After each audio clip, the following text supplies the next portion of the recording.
Hello everyone, my name is Umar Ahmed and this is my YouTube channel.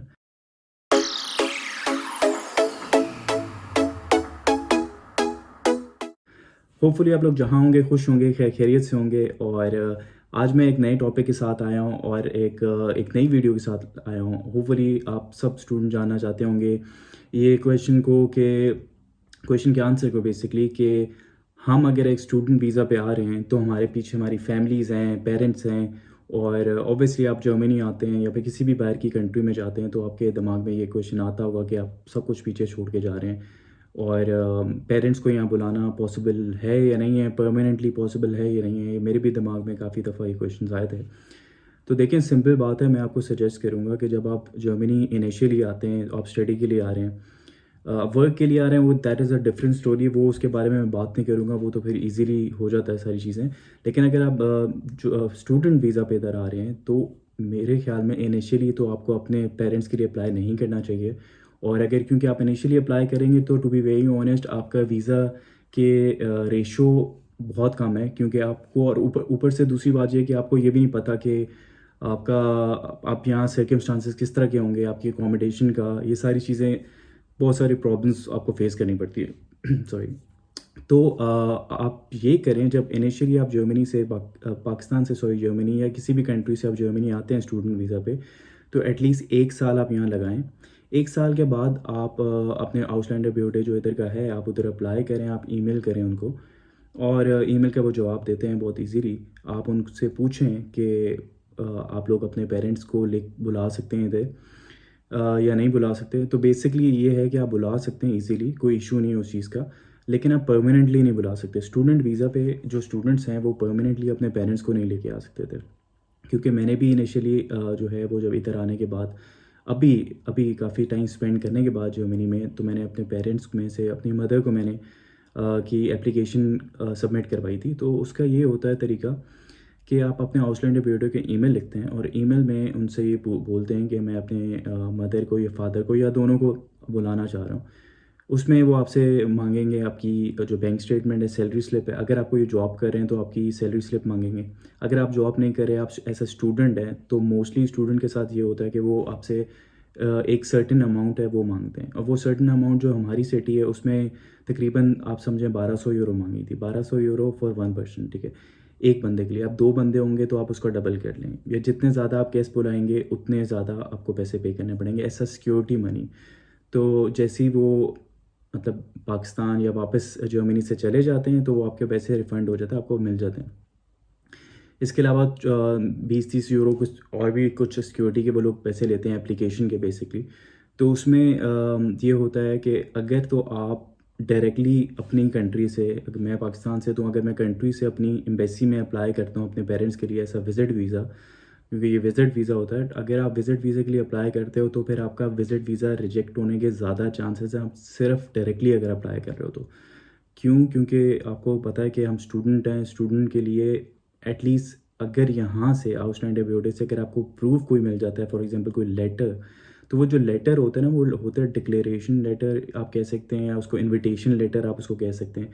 ठीक है, वो invitation letter होता है जो कि यहाँ की आपको आउटस्टैंडिंग ब्यूटी जो है, यहाँ का जो ऑफिस है, वो आपको प्रोवाइड करता है।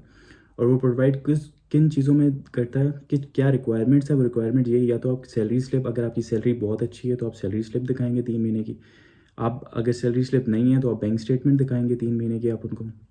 प्लस ये है कि आप अपना वो जो इनविटेशन फॉर्म है वो ऑनलाइन आपको डाउनलोड करना पड़ेगा, और उसके साथ आपको वो फॉर्म फिल करें। और फॉर्म फिल करने के बाद आप अपने जो पासपोर्ट है, अपना आईडी कार्ड, एक तरमीम लेने के बाद, एक क्या कहते हैं, अपॉइंटमेंट लेने के बाद अब आप उधर चले जाएं और उधर से आके ये सारे डॉक्यूमेंट जमा करवाएं विद द मनी। मतलब जो 1000 यूरो हैं या 1200 यूरो हैं, जितने भी मेंबर्स आपके फैमिली के आ रहे हैं, ये सारे डॉक्यूमेंट्स आप जमा करवाएं पैसों के साथ। और फिर आप यही लेटर जो है वो अपने अपने पेरेंट्स को भिजवा सकते हैं, या भिजवाया नहीं, अगर आप वहाँ खुद जा रहे हैं तो आप उनको दे सकते हैं, और आप उनको एम्बेसी या कॉन्सुलेट के अंदर अप्लाई करें। तो होपफुली इंशाल्लाह आप लोगों का वीज़ा आपके पेरेंट्स का लग जाएगा। अब मिनिमम मैक्सिमम तो 3 महीने होता है, वरना मिनिमम जो 1 महीने का मैं आपको सजेस्ट करूँगा, 1 महीने का विज़िट वीज़ा अप्लाई करें, और वो ज़्यादा चीज़ अच्छी होती है।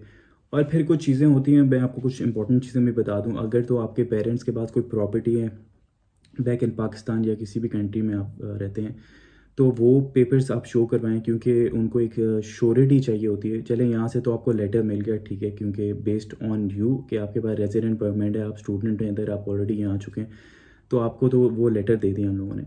लेकिन वो जो आपकी कंट्री की एम्बेसी है या कॉन्सुलेट है, वो एक चीज़ पूछेगी कि आपके पास कोई प्रूफ़ है, मतलब फॉर एग्ज़ाम्पल आपके पास कोई प्रॉपर्टी है या फिर आप यहाँ जॉब ऑलरेडी कर रहे हैं पाकिस्तान के अंदर, कि उनको एक गारंटी होनी चाहिए कि आप लोग वापस आएँगे। अगर आपके पास आप उनको गारंटी कोई नहीं दे सकते, तो होपफुली वो थोड़ा थोड़ा बहुत होता है, ये है कि वो डाउटफुल हो जाते हैं। तो ये मैं आपको बोलूँगा कि अगर आप लोगों के पास कोई, आपके पेरेंट्स के पास प्रॉपर्टी है, तो वो आप शो करवाते हैं, या परमानेंट कोई जॉब है, तो वो उसका लेटर शो करवाते हैं, वो एक बहुत अच्छी चीज़ हो जाएगी। इसके अलावा ये है कि आपको, जो मैंने आपको वैसे ही पहले बोला है कि आपको वो पैसे, जैसे ही आपके पेरेंट्स यहाँ से चले जाते हैं, तो उनको, आपको जो वो पैसे हैं वो आपको रिफ़ंड हो जाते हैं, पैसे वापस मिल जाते हैं, उसकी कोई परेशानी की बात नहीं है। अब आ जाती है बात आपकी अकोमोडेशन जो है, अकोमोडेशन भी बहुत मैटर करती है, ठीक है? क्योंकि अगर आप बात करें एक नॉर्मल एक स्टूडेंट यहाँ अगर रह रहा हो, तो वो एक तकरीबन 12 से 16 स्क्वायर मीटर के या 20 स्क्वायर मीटर के हिसाब से जो ना इधर घर में रह रहा होता है, या अपार्टमेंट में रह रहा होता है, या बेगे में रह रहा होता है, जिधर जिधर मर्ज़ी उसको अकोमोडेशन मिलती है। लेकिन एक बंदे, यहाँ जर्मनी का रूल है, एक जो बंदा है उसकी जो अकोमोडेशन साइज़ होता है वो है 12 स्क्वायर मीटर होना चाहिए, एक पर्सन के लिए। तो अगर आप दूसरे बंदे को, किसी को बुला रहे हैं, तो एटलीस्ट आपके पास इतनी स्पेस हो कि वो उस बंदे को आप आराम से वहाँ ठहरा सकें। बेशक वो 1 महीने के लिए आ रहा है, 3 महीने के लिए आ रहा है, लेकिन आपको कॉन्ट्रैक्ट भी आपसे वो माँग सकते हैं। मतलब 24 स्क्वायर मीटर का अपार्टमेंट माँग सकते हैं, या इससे ज़्यादा का अपार्टमेंट माँग सकते हैं। अगर तो आप फ़ेल हो जाते हैं इसको शो करवाने में, तो मैं आपको सजेस्ट करूँगा कि आप अपने पेरेंट्स के लिए होटल में फिर आपको बुकिंग करवानी पड़ेगी, और वो होटल की जो क्या कह सकते हैं आप, जितनी भी आपने रजिस्ट्रेशन करवाई होगी उस टाइम पीरियड के लिए, वो आपको एम्बेसी को शो करवानी होगी। मुझे लगता है कि आप लोग ऐसा, मतलब ये बिल्कुल लास्ट ऑप्शन है, लेकिन आपके पास इतना घर होना चाहिए। वो मांग सकते हैं, कुछ केसेस में नहीं भी मांगते हैं, लेकिन काफ़ी केसेस मैंने ऐसे सुने हैं जो आपसे कॉन्ट्रैक्ट, हाउस कॉन्ट्रैक्ट मांगेंगे, जिसमें अकोमोडेशन जो साइज़ होता है, ये इधर बहुत मैटर करता है कि आप जो आप 2 बंदे हैं वो कंफर्टेबली रह रहे हों। 12 स्क्वायर मीटर एक बंदे का, 24 स्क्वायर मीटर 2 बंदे का, जितने ज़्यादा होते रहेंगे उतनी लिविंग स्पेस चाहिए होगी इधर। तो अगर आपको ये चीज़ें समझ आ गई हैं, तो आप अपने पेरेंट्स के लिए, अपने पेरेंट्स के विज़िट वीज़ा के लिए अप्लाई कर सकते हैं। और विज़िट वीज़ा के लिए अपॉइंटमेंट्स जो हैं, वो ज़्यादातर ये होता है कि 12 बजे के बाद आजकल जो है अपॉइंटमेंट्स मिलती हैं। ये नहीं है कि अपॉइंटमेंट्स वहाँ पड़ी होंगी और आप जाके अपॉइंटमेंट ले लेंगे। तो आपको अपॉइंटमेंट के लिए हर 12 बजे के बाद जो है आपको अपॉइंटमेंट विज़िबल होगी, और थोड़ा कभी टाइम भी लगता है, कभी कुछ डेज़ के गैप के बाद भी अपॉइंटमेंट मिलती है। तो ये कुछ चीज़ें थी जो मैंने कहा आप लोगों से शेयर कर लूँ, और ये मेरे अपने एक्सपीरियंस के बेस पे मैं आपको सारी चीज़ें बताता हूँ, और जो मैं खुद करते रहता हूँ, या मुझे खुद नॉलेज मिलती रहती है और ऑथेंटिक नॉलेज होती है, वही मैं आप लोगों के साथ शेयर करता हूँ। अगर ये आपको वीडियो पसंद आई है, तो please give it like, and also please मेरे इस चैनल को सब्सक्राइब करें।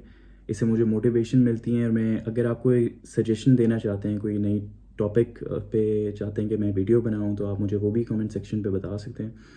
And apart from that, thanks a lot for watching my video, and आप लोग जहाँ रहें खुश रहें, खैर खैरियत से रहें, और थैंक यू, एंड मिलते हैं नेक्स्ट वीडियो में। Thank you so much. अस्सलाम वालेकुम।